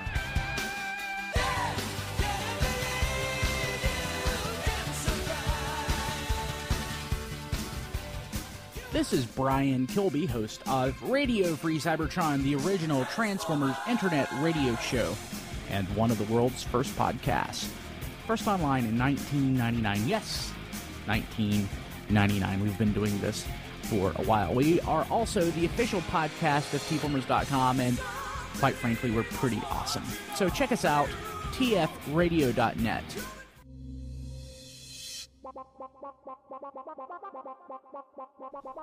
You can now hear our show on Stitcher Smart Radio. Stitcher allows you to listen to your favorite shows directly from your iPhone, Android phone, BlackBerry, or Palm phones. On demand and on the go. Don't have Stitcher? Download it for free today at Stitcher.com or in the app stores. Stitcher Smart Radio, the smart way to listen to radio. Hey guys, it's your Cybertronian correspondent Optimus Solo, reporting live from Cybertron, giving you my thoughts on the next 3 episodes of Season 3 of Transformers Animated. Before I get to the episodes, I just want to clear up a few things that were brought up in the last episode of TAP. First of all, yes, I have seen Beast Machines. What kind of Transformers fan do you think I am? Actually, Beast Machines was for a long time, was my #1 favorite Transformers series of all time, and I definitely preferred Strika and Beast Machines way more than Transformers Animated. I thought it was way better in Beast Machines. Machines. And to answer another question, no, I do not want Casey Kasem to come back and do Cliff Jumper, because Casey Kasem is one of my least favorite voice actors of all time. So let's get that out of the way, and let's move on to episode 33, or the fourth one in season 3, which is entitled Three's a Crowd. Episode 33, Three's a Crowd, written by Rich Fogel. First thing we see is the Headmaster unit. Ugh. You guys said I would only have to see it one more time, and this is number 2 already. Professor and Bulkhead being chums was a kind of a funny little bit when they were laughing with each other and kind of working together. And we get a new bot in this one, a spare part / headmaster / Constructicon mashup piece of crap. Yeah, definitely not a big fan of that guy. I did like him better than the other 2 Constructicons probably, and the headmaster actual unit was less noticeable and didn't look as stupid, so the look wasn't that bad. It was just kind of a weird character. I don't really have much to say about Three's a Crowd. I don't understand the point of this episode. I think this was supposed to be in episode 1, or season 1. I'm pretty sure this episode belonged in season 1 because it was just another one of those pointless episodes. It wasn't as terrible as some of the episodes we've seen, but really not much to like here. I'll give it a 4 out of 10. Moving on to episode 34 and the 5th one of season 3, Where Is Thy Sting? Written by Todd Casey. This guy has a history of not writing very good episodes, so I'm a little bit scared, but right away we get more Jazz and Ultra Magnus, so I will give him a shot here. All I can think of when I see Waspinator is that he's a combination of Waspinator, Gollum from Lord of the Rings, and Elmo from Sesame Street. This Waspinator is a travesty as a character. I don't know, it's not as terrible as some of the other characters I've not liked, like another one that we'll see in this episode. It's just, the voice just doesn't quite cut it. It's not the look of the character. The look of the character is fine. It's the voice is just off. And I'm not saying it has to be Scott McNeil or somebody else. It's just still lacking something. The whole Waspinator versus Bumblebee and Who's Who is a very interesting idea. Obviously, it's been done before. And G1 had the 2 Optimus Primes, and we've seen it in multiple different times, but it's still a good idea. It's a good storyline, and I like the way they carried it through here, with them looking like each other, etc. Obviously, you guys have probably gotten into that during the episode. Sentinel Prime still sucks. Shockwave is maybe the best that I've liked him in the whole series in this episode. I've liked him throughout, but this is his, so far, his best moments were in this episode. It was just pretty freaking cool when he was in there. Jetfire / Jetstorm. Not very cool looking, and shitty voices, but a decent idea for the whole 2-in-1 bot and the whole combining and being able to have an Automobot? Yes, an Automobot that flies. But I just don't like their look or their voices, but the idea behind it was solid. When they were playing video games, I actually didn't mind this because it's finally actually having a Transformer performing an actual human trait that makes sense, instead of having taste buds and crying and smelling and stuff like that and drinking oil or whatever. I can picture Transformers actually playing a video game that's not something that's beyond their program or their capabilities, so that's actually a human trait that makes sense. My favorite moment of the episode was when Jazz said that he tuned out half of what Sentinel Prime spits out. Even Jazz can't stand Sentinel Prime. That confirms that we're right on that one. Did everybody catch the moment when Bulkhead turned into a squeaky toy? It was like a rubber ducky there for a second. That was weird. Excellent ending to this episode. Overall, the episode was solid. I loved the whole Waspinator Bumblebee angle. I love that we had a lot of Jazz in there. Overall, I'm going to give it an 8 out of 10, which ties it for the best episode of the entire series so far. So Where's Thy Sting and Todd Casey actually came through this time. 8 out of 10 on episode 34. Moving on to the last episode for today, which is episode 35, the 6th of season 3, 5 Servos of Doom, written by Andrew R. Robinson.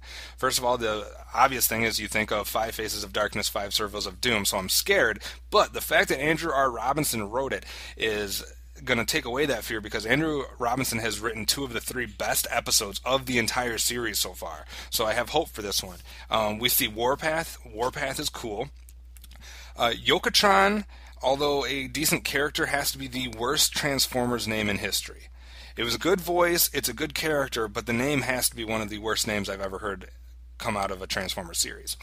I love the idea that the whole episode we had a lot of Prowl Jazz scenes. A Prowl Jazz scene or episode would have been the best thing ever if this was like Prowl from G1 and Jazz from Transformers Animated. That would have made one of the most epic episodes of all time. It was still good though, and I liked all the Prowl Jazz scenes. Everybody knows my feelings on Prowl though.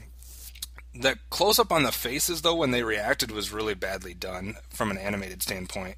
I liked the whole idea of them capturing Decepticons and trying to figure out how Sentinel Prime's getting it done, and the fact that the Decepticons are actually in the jail cells. We don't see that very often in Transformers history, where people are actually captured and put in like jail cells or holding cells or stuff like that, so that was cool. My one nitpick for this entire episode... Well, I have one very minor nitpick and one bigger nitpick. The one minor nitpick is at the end, the Autobots don't have it in them to destroy human structures. They would have never taken that stadium apart and thrown that down on the Decepticons. That's not something Autobots do. So that's just a minor nitpick. Even though it works and it makes sense, it's not something they would do. They would never destroy human property like that. But my major nitpick is the whole Cyber Ninja thing. I was able to see past and still enjoy the episode and enjoy the lockdown and the Prowl angle with Yokotron and everything. But the whole idea of Transformers being Cyber Ninjas is pretty lame. Maybe kids would go for it, and that, this is a series written for kids. But that's my only complaint about this episode. Five Servals of Doom was definitely better than Five Faces of Darkness, and mainly just for the whole lot of Prowl and Jazz moments.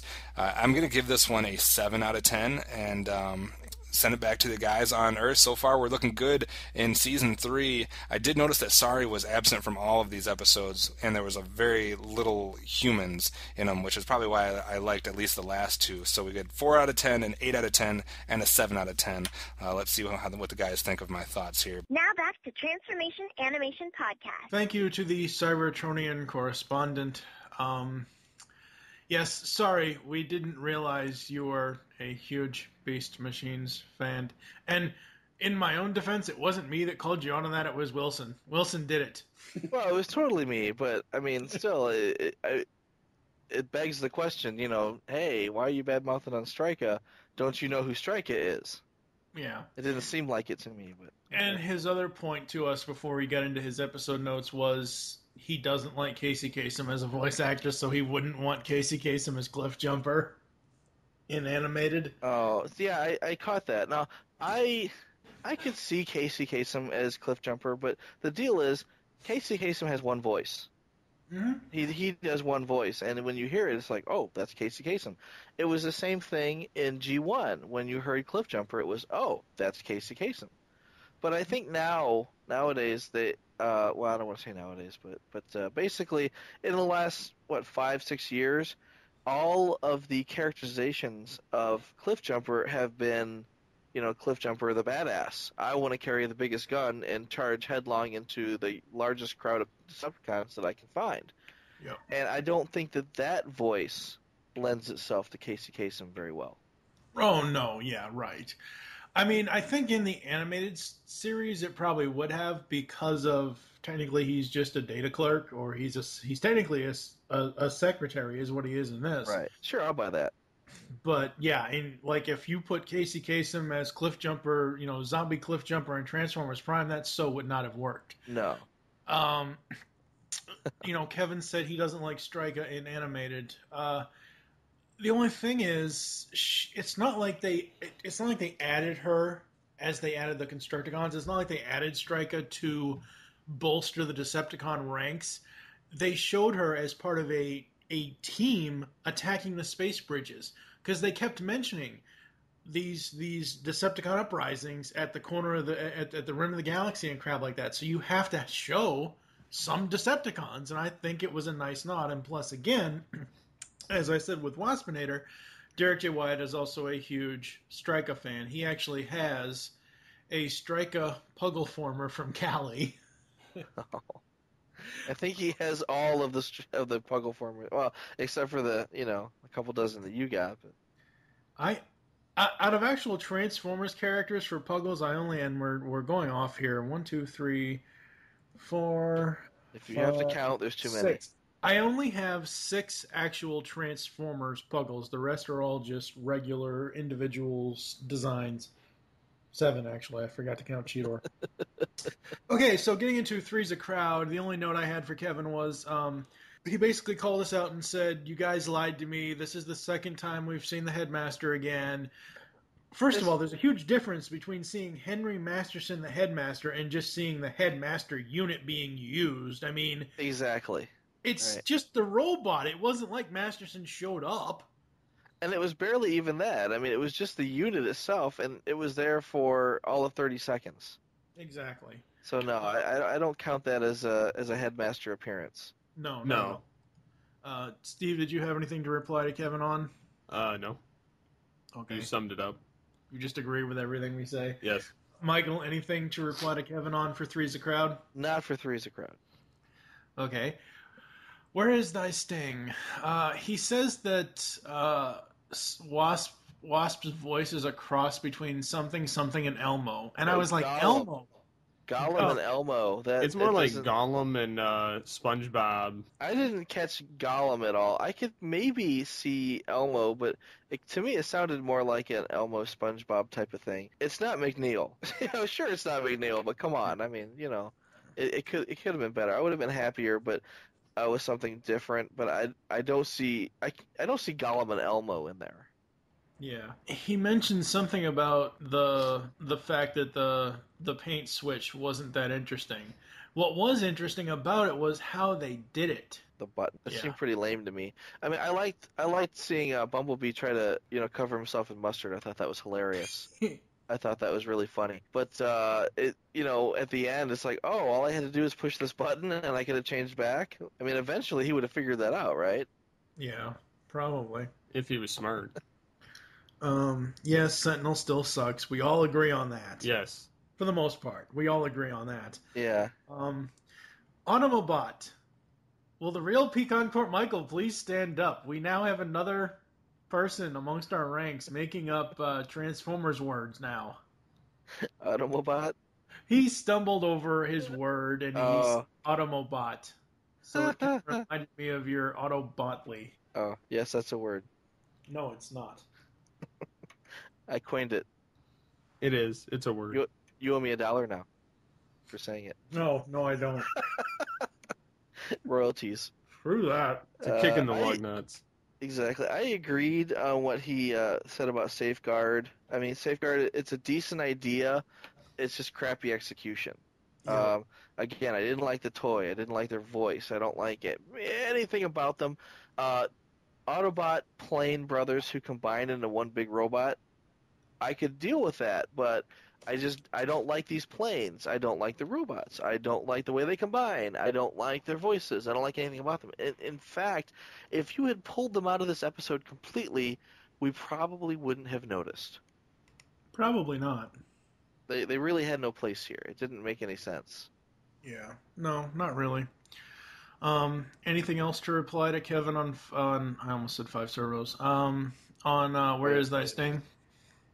Lastly, yeah, he gave this an 8 out of 10, and I'm thinking no, I don't. I mean, if it had just been the A story, sure, maybe 7, 8 out of 10, but the B story was ridiculous, and then you've got the Autobot twins in there, which I didn't like. Yeah. So no, And lastly, to reply to him on 5 servos of Doom, Yoketron. It's like he's the master of making eggs. Oh God. Who's your daddy? Who's your Iggy? No, it's Kevin mentions the jail cells and showing them off in the jail cells, and he mentions that he wasn't sure, or he didn't know, he thought that was a cool design and hadn't seen that before. I can think of 2 specific references in Transformers history where they actually show jail cells. Ravage in G1 was in a mini jail cage, animal cage thing. Right. And they locked up the Sonicons.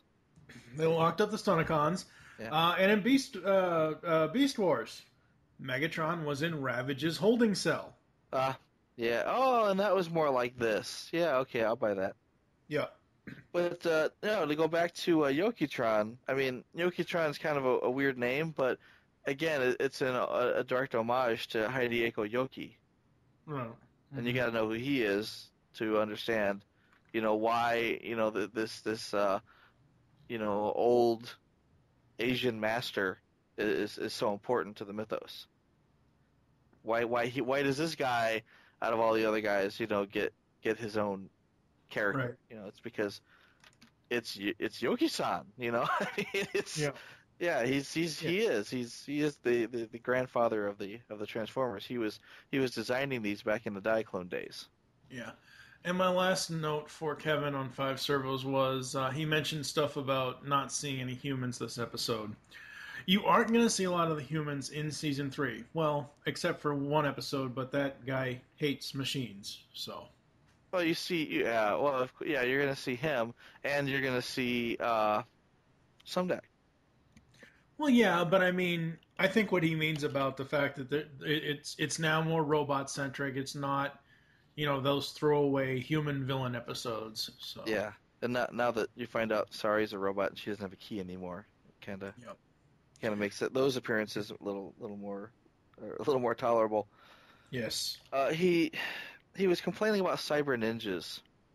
And it doesn't make any sense to have cyber ninjas. Well, they're awesome, and ninjas sell toys. We'll break that up. But the fact is that cyber ninjas have a precedent in G1. I mean, we had cyber ninjas. There's a reason why Metallicato and Circuitsu aren't just made up words. It's because in G1 there were references to Transformers who practiced Metallicato and Circuitsu. And that they, like Bludgeon is supposed to be, I don't think he was supposed to be a ninja, but, he practiced Metallicato. You've got Nightbird, who was, I don't want to say a Transformers ninja, but, she was a robot ninja that was in G1. So, there is precedent there. Yeah, there is. And I think that it diversifies the animated universe. You have Optimus Prime, who was the Elite Guard washout, who was technically, if he hadn't washed out, he would have been a military bot. You have Ratchet the Medic, you have Bumblebee the Goof-Off, Bulkhead that shouldn't even be there. So Prowl and Jazz being like this whole other division, this whole other aspect of the Autobot army, I think that's pretty cool. They never really explained how Prowl ended up on that ship. I mean, we know why Bumblebee and Bulkhead are there. We know why Ratchet's there. Yeah. We're going to find out why Prime is there, right? How he washed out exactly, which was no fault of his own. But Prowl, all we know about Prowl is that, he was a prisoner because he didn't want to fight, but then he became a ninja. Ooh, well, so it's how did he end up in a washout crew? See, I was almost going to say maybe the quest that Yokitron sent him on, the Vision quest or the Optics quest or whatever the hell you want to call it. He failed that, yeah. He failed his Optic quest. He came back to apologize and then found that Yokitron was dying. Okay, now see, I was almost going to make a comparison that maybe now at this time was the Optics quest, but yeah, no, that wouldn't make any sense, right? Yeah. Yeah, no, if anything, I would almost say that the last 2 seasons of the show has been Prowl's Optics quest. Probably, yeah. And now he's learned his lesson. He sees that he actually comes out and says it. Well, I've learned something. Yeah. Before now, I know that the parts don't make the bot. Yep. All right, so I think that's it for this week. Thank you for joining us here on Transformation Animation Podcast. There are several ways to get in contact with us or leave feedback for the show. Visit the website, www.geekcastradio.com. You can stream all of our shows on Stitcher.com. They have iPhone, smartphone apps that are free, and you can stream every episode. Leave the show's feedback in iTunes. Please do this. Follow us on Twitter. The show name there is TFA Podcast. Mine is TFG and Mike. Michael, what is your Twitter? PecanCT Michael. You actually remembered this week. I was ready for it, yes. Steve, what is your Twitter? Burnt Toast. No, at SCP-21. Become a fan on Facebook. Go to facebook.com/Geekcast or Radio Network. Call the voicemail line. Tell us the show you're leaving the message for and your name. 502-526-5821. We hope you enjoyed this episode of Transformation Animation Podcast and wish you'll join us next time. We'll be reviewing, technically it's 4, but I counted as 3 more episodes from Transformers Animated Season 3. Those being Predacons Rising, the Human Error 2-parter, and Decepticon Air. For now, I am TFG1 Mike with Michael Wilson and Steve Megatron Phillips. We'll tap you again next week. Soon, you will take your place among your Cyber Ninja brothers. Is that space for... A former student who brought shame to the Cyber Ninja Corps. But let us not dwell on the past.